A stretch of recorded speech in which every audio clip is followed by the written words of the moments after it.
We have to re-examine our lives. We have to re-examine what has happened to our people.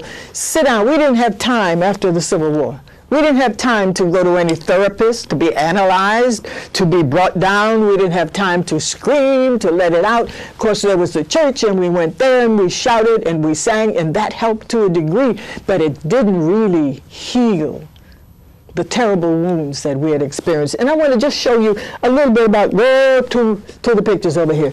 See this photograph of when this person, can't see if it's a man or a woman, was captured, didn't run and get on the boat as some movie star said not too long ago that we were running out of Africa. Captured, stripped naked, brutalized from the coast of Africa all the way over to the Western world. The wounds then, since they continue over hundreds of years, were passed on, and we still got them today. Look at this brother. The cat o' nine tails was the whip used on him. The one that had the steel pieces in it which would pick up the skin. And that was just physical, the psychological brutality. We have not really explored it yet. I think Dr. Yarbrough will do that next month on June 19th at the burial ground. So go see it. Go see it. Listen, learn. We have to learn about who we are, really, because we're here and we don't really know. There's another poem that I wrote, and I sent it. I called my mother. At that time, I was not an elder at this time, you understand. So I wrote a poem dedicated to elders, because I was watching, and I watched my mother and my father and all those elders who helped raise us in the community. They never got thanked, or seldom did they get thanked. And I wanted to thank my parents, and so I wrote some lines which became a song. I hope I can remember them now. But when I called my mother and I read the poem to her on the phone, I heard her very quietly begin to weep, to cry. And she said, "I'm crying tears of joy." And she thanked me back.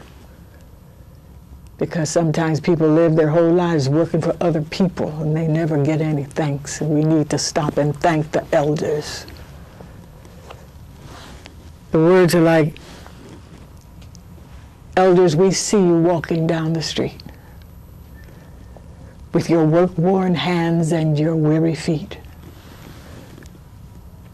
Elders, we hear your wisdom lift a child or a crowd from confusion up to standing proud. You carried us. You still inspire, lifting us higher, higher, higher. And every time we think of what you've come through, dear elders, we're so proud of you. We're so proud of you." Now, time has gone by and you are elder old. Yet your joys, pains, and victories have never been told. So we hope you'll remember for the rest of your days that we love you and will forever sing your praise, because every time we think of what you've come through, elders, we're so very proud of you.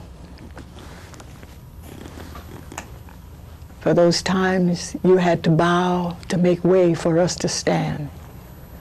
For those times when all you could do was put it in God's hands. For those times when you took low so we could stand. Yes.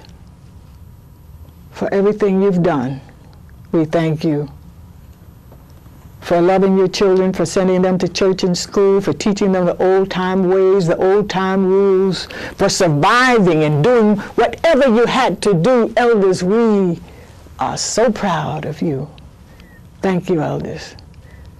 And now we see you walking down the street, sometimes with a cane, sometimes with a walker. And we want you to know that we love you, elders. And we thank you. So, as an artist, That's what I have to do. I have to look past the facade. I have to look past the surface. I have to look past the anger. I have to look past the cursing. I have to look past the names thrown back and forth and find out why. Because there lies the healing when we understand why, and then we can work to love each other the way we should love each other, the way we used to love each other. Ain't it a lonely feeling being just I and me instead of family? Ain't it a lonely feeling being just them and me instead of we and free? It's a lonely feeling being just me, so we have to be family. Thank you for being here with us here at Ancestor House.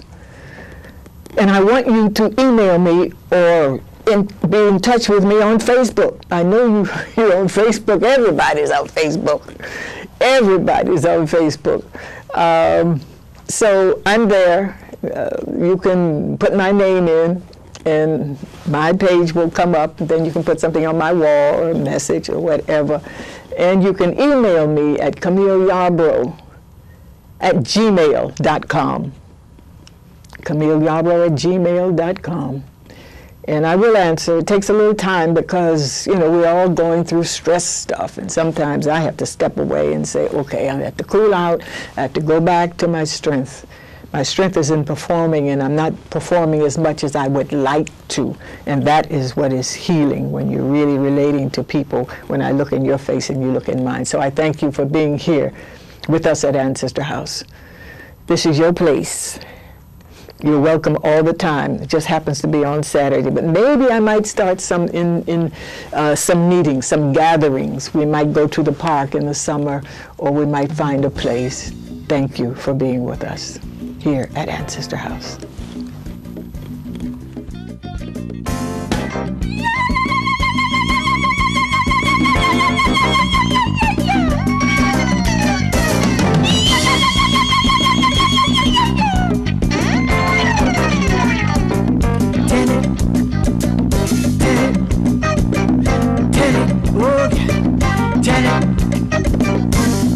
Learn and tell our story, heal the pain and raise the glory.